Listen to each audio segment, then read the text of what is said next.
ലോക്സഭാ തെരഞ്ഞെടുപ്പിലെ കനത്ത തോൽവിയുടെ പേരിൽ രാജിയില്ലെന്ന് നിയമസഭയിൽ വ്യക്തമാക്കി മുഖ്യമന്ത്രി പിണറായി വിജയൻ. മോദിയെ മാറ്റി നിർത്താനാണ് ജനം വോട്ട് ചെയ്തതെന്നും അതിനെ ഇടതുപക്ഷ വിരോധമായി കാണരുതെന്നും മുഖ്യമന്ത്രി. സംസ്ഥാനത്താകെ UDF-നുണ്ടായ വോട്ട് ചോർച്ചയുടെയും BJP-യുടെ വളർച്ചയുടെയും കണക്കുകൾ നിരത്തിയാണ് മുഖ്യമന്ത്രി സ്വയം പരിശോധിച്ചത്. സംഘപരിവാർ ശക്തികളും മുഖ്യ ശത്രുവായി കാണുന്നത് ഇടതുപക്ഷത്തെയാണ് എന്നത് മറക്കേണ്ട.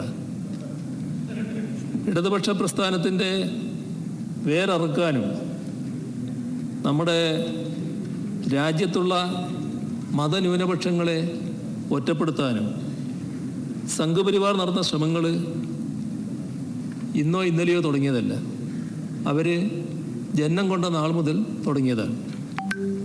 ഈ വെല്ലുവിളികളെയും ഭീഷണികളെയും നേരിട്ടുകൊണ്ട് തന്നെയാണ് കേരളത്തിലായാലും രാജ്യത്തിൻ്റെ മറ്റു ഭാഗങ്ങളിലായാലും ഇടതുപക്ഷം പ്രവർത്തിച്ചു വരുന്നത്.